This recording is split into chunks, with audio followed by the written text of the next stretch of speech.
Hey folks, thanks for tuning in. Today we're going to be making one of my Lake Superior disc ornaments. This is your daily fireside chat from Lake Superior Art Glass. We're doing it at 1 o'clock today. I think for the rest of the week we're going to go to 10 a.m. We just figure most of you guys are probably out doing things, hopefully outside, taking walks and hikes and stuff in the afternoons. So we thought we should maybe switch things up to go to 10 a.m. So from now until the rest of the week, we're going to do things at 10 a.m. Jody's working on putting out our schedule for the rest of the week, so keep an eye open for that. The disc ornament is going to be a little quicker one today. It's not the whole process, so basically I'll be doing all the hot glass blowing of it today, and then in the future we would etch it with a sandblaster. So a little bit different, a little bit faster, maybe not quite as monotonous as some of the other demos. You might be wondering what this funny thing is I've got around my neck. This is a blow hose, and I've got it on a kind of homemade wire support around my neck so that I can just go and blow into it without having to, grab it from around my neck or anything like that. Basically what it's going to do is I've got this boot or a collar, and it's on a swivel. Actually, a great glass blower down in Rochester makes these swivels. They're the best in the world. Stainless steel, super heavy duty. They never wear out like cheap brass ones do. And so that allows me to then stick it on the end of a blow tube and continue spinning this and blow into it at the same time once it's hot. So I'll be using this cobalt blue tube to make the ornament. This is a brand new color for us. Prior to, a couple months ago, all of our cobalt blue tubing was a kind of a dark, rich cobalt. And so I'm super excited about this new light cobalt. It's really, really pretty. You can see it against a couple different backgrounds there. And so we're going to be making a bunch of new disc ornaments out of this for the upcoming season. So oftentimes you might see these with Lake Superior on them. We also do the state of Minnesota, Sisu, Baby's First Christmas, snowflakes, things like that. And the reason I designed them this way, and I should have thought ahead and grabbed a sample to show you guys, but it's basically a round ornament, but it's flat. And the reason I do them that way is because it can be pretty challenging to sandblast a completely spherical piece of glass. And we wanted a way to make ornaments that we could put local imagery on, and rather than trying to figure out how to skew a picture to wrap around a three-dimensional sphere, it made more sense to blow a flat disc so it was still round, but then have a nice flat surface to etch onto. It just goes easier that way. So I've got the screen in front of me today, so I'll try to keep an eye open for comments. If folks have questions, I'll try to check those out, and if I don't get to them while I'm working, I'll definitely take a look at the end before I sign off and answer any questions folks might have. So I'm trying to think if there's anything else to cover ahead of time. I'm actually cleaning my bench today, which is super exciting, something I don't usually take the time to do. I think I mentioned that in another stream. But I've got some tile that I'm going to put down on top of it. Right now it's just cement board, and I'd really like to get some tile on there. So that's the project for this afternoon. Going to be really nice to get that done and finished and get a kind of a clean slate to work off of, at least for a while until I mess it up again. Hope everyone's doing well with the shelter-in-place order. I had a great weekend with my wife Caitlin and our son Cedar. We went on a bunch of great hikes and checked out a bunch of creeks, Amity and Tisher. They're both flowing really nice right now. And it's a great time of year. Spring is here and things are happening. The maple trees are starting to start to bud out, and a lot of great stuff to look for outside. So I encourage you guys to get out in the woods and check out our awesome trails. There's plenty of space out there for everyone, so don't be afraid of being packed in like sardines. So I think with that, we'll get started. The first step is going to be basically evening out the end of the tube. Right now it's kind of wonky. There's some thicker and thinner areas, and a lot like in ceramics, that'll also equate to how it blows out. If you don't get your ceramic glob centered on the wheel and you go to open up a piece, it's going to be asymmetrical.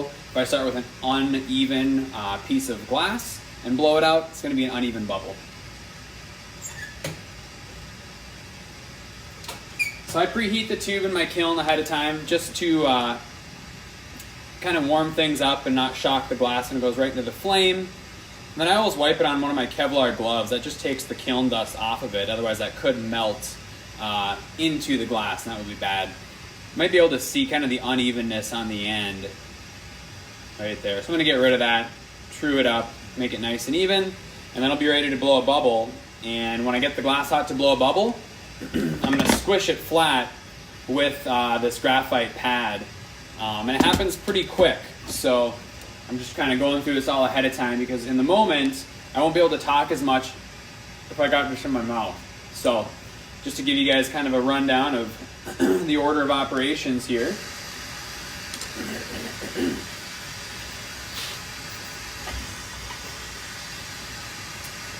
So I'm using a bench roller, this kind of yoke with the two balls on it. It's a really nice way to take the weight off of my hand from holding the weight of this piece and just letting it spin. Just one of those things I don't have to do, but for the longevity of my hands and doing this as a career, any chance you get to make things easier is always a good opportunity. Hi, Jody.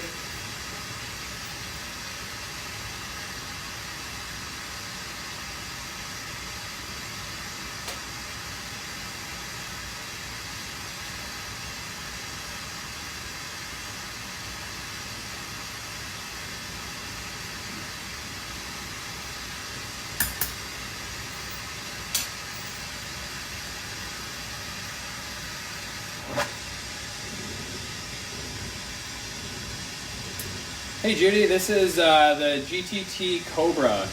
I had a Delta Mag for almost 10 years and kind of always knew I wanted a Cobra just so I could do even bigger marbles, and an opportunity came up, I don't know, about 2 years ago, year and a half ago, to get a used one, and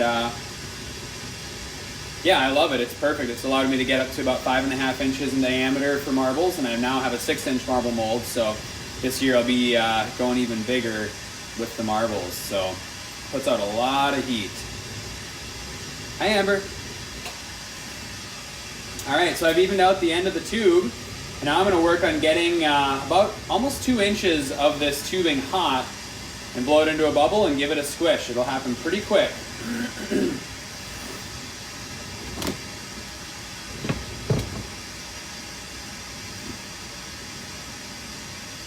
Now these are all about timing, kind of like I've said, making loops or a lot of things in glass blowing. It's all about timing.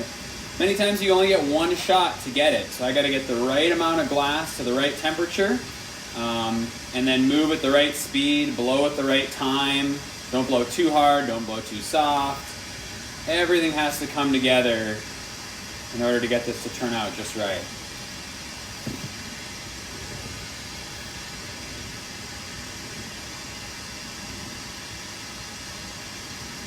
All right, here we go.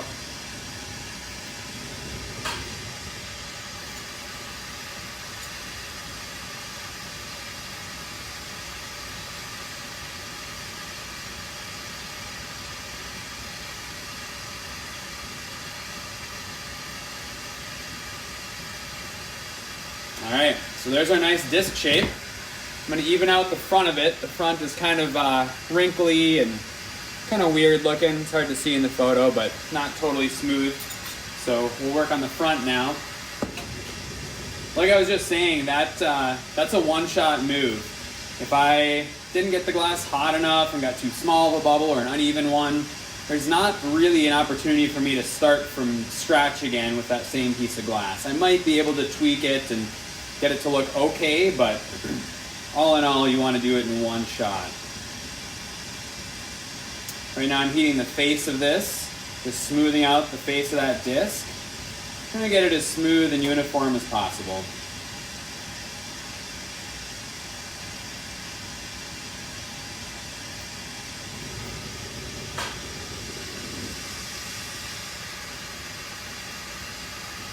As I've mentioned in other demos, gravity can be your best friend or worst enemy, so I'm using it to my advantage a little bit right now, just keeping this angled slightly downward to keep the face convex versus concave.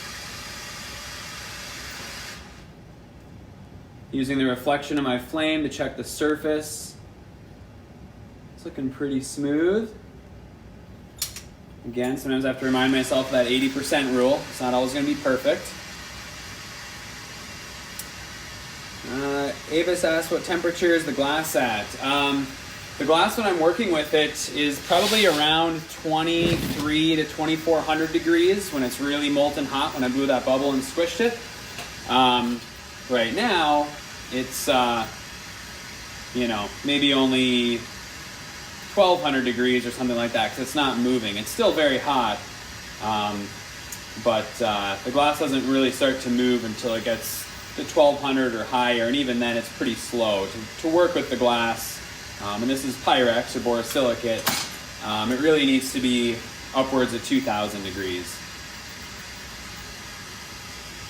So now I'm going to put a punty on the face of it so I can hold on to it while I neck down the back side of this disc where it meets the tube to kind of bring it down to almost closed. We're not going to close it completely right away. That's its next step here.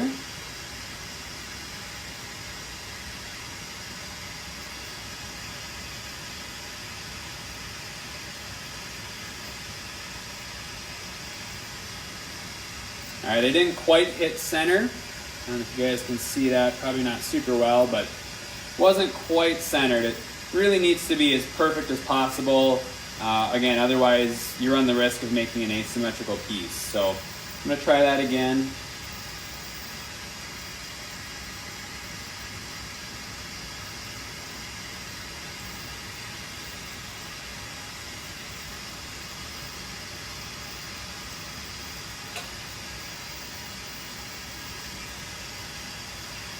There we go. That's feeling better. So now I'll heat up right behind my disc, and then I'm going to use a tool. You can kind of see it right at the bottom of the screen there. There's a couple of V's. It's called a V-marver, and I'm going to use that to neck down the rest of the tubing.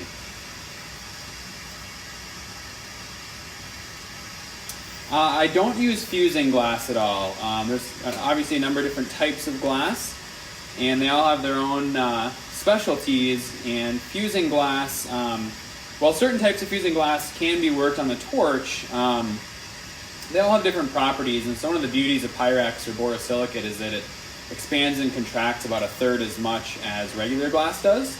And so as far as like working in and out of heat and heating small areas and letting other areas cool, Pyrex is really forgiving in that nature. And so it can allow a lot of different opportunities for blown glass like this that might not otherwise be possible, or at least be much more difficult with different types of glass, which shrink much more when cooled, thus making them more prone to thermal shock.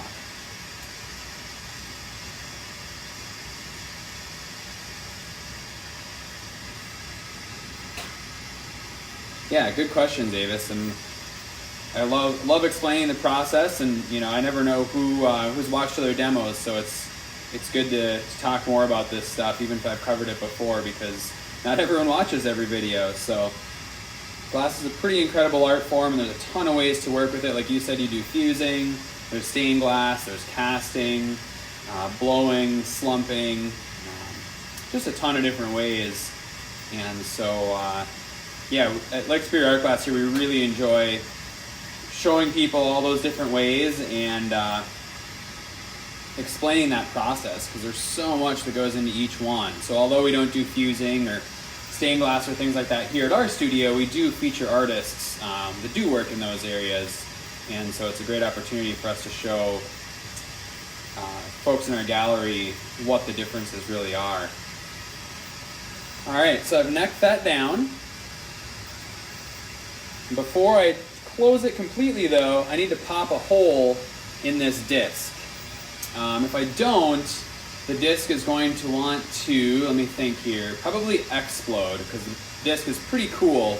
It all depends on the air temperature in the disc. If you seal it up and it's cooler, the hot glass where you sealed it is going to want to shrink and implode.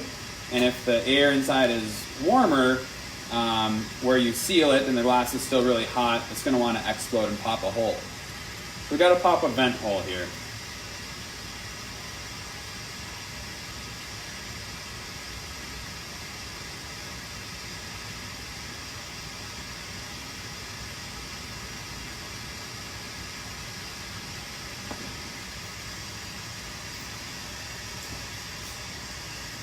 All right, so just popped a little hole there. There are definitely ways to seal ornaments. My droplet ornaments I make sealed. Most of the ornaments we make in the hot shop are sealed. It can be doable, but for this process in particular, since I need to keep working on this and make it smooth on the backside, if I were to seal it, it just would not turn out. It would either implode or explode depending on the timing, and basically ruin the disc. So gotta pop that little vent hole.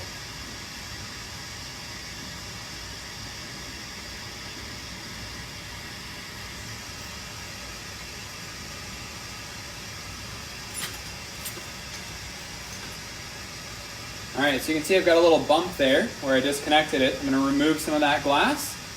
And then I'm gonna use a tool called a soffietta, or a puffer, to kind of inflate this side of the disc, and then I'll shrink it back down to kind of help even it out. So a soffietta is typically a pretty big tool made from steel or aluminum. I do have a really large one. But for flame working, I've got a nice little handmade glass one. Little hole right on the end, and I'll use that to puff into the disc.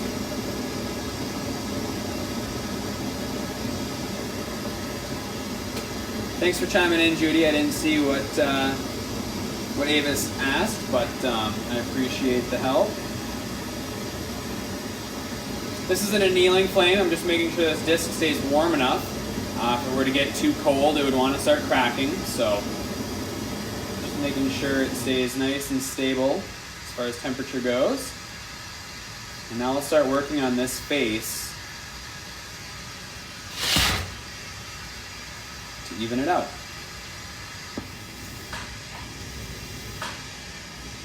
This is going to be a step again that happens pretty quick, and the angle is really important. So you'll see me moving pretty fast and trying to get the right timing and the right angle down.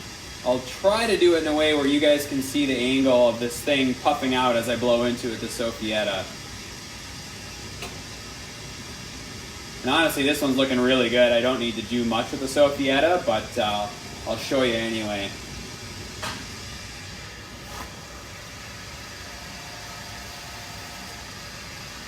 Hopefully you guys caught that. It was kind of, the glowing area was flattening down, and then I puffed into it with that soffietta, and it domed it back up.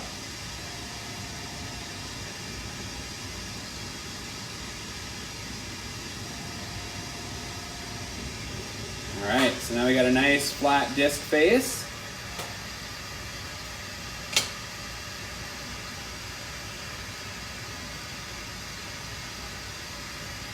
Sounds like an insult, disc face. All right, and now it's time for the loop that the pendant will hang from. So I got a nice cobalt blue matching color to put the loop on with. I'm gonna warm things up one more time.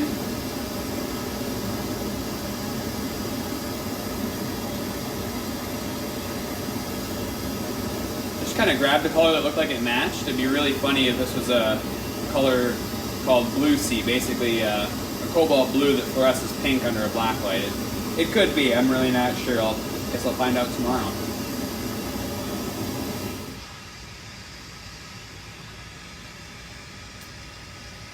So this is a bit of a tricky move here as well. I need to get the glass of the disc hot enough to bond and flow together with the material for the loop. But if I get it too hot, I will start altering the shape of the disc.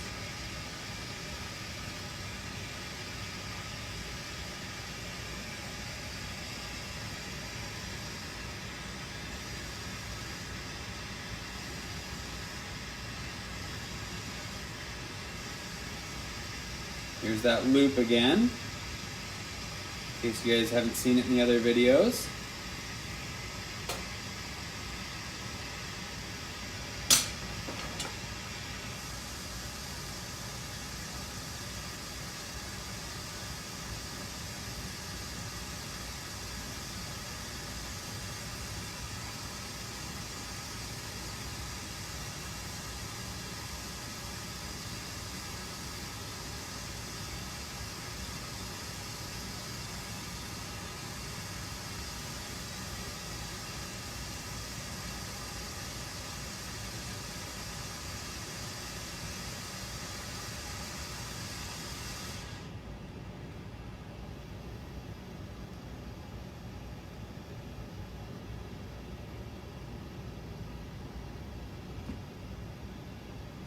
Just melting in all the acute angles.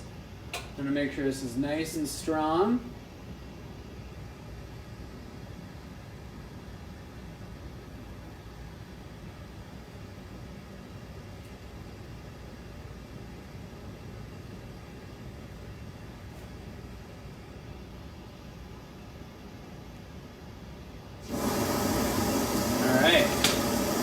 Loop is complete.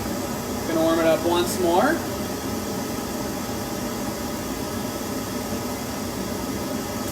So I make my own molds if I mold them. I typically don't really use much in the way of molds per se. I use marble molds to help round out a marble, but it's not a mold that you just like pour the glass into. It's just more of a shaping tool.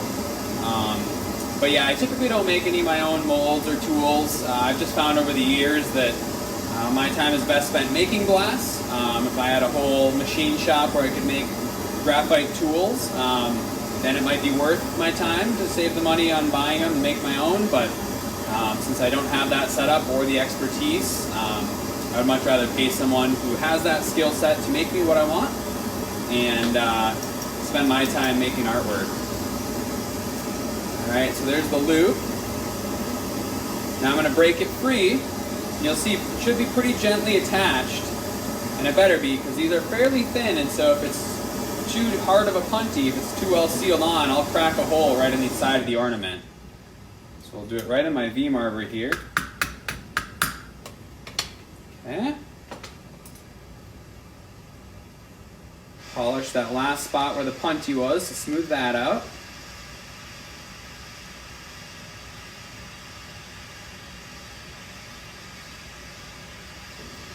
Got to be careful there so I don't get it too hot and start changing the shape.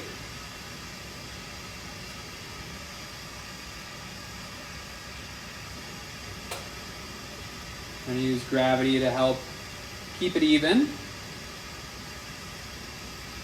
So there is a finished disc pendant, or ornament rather.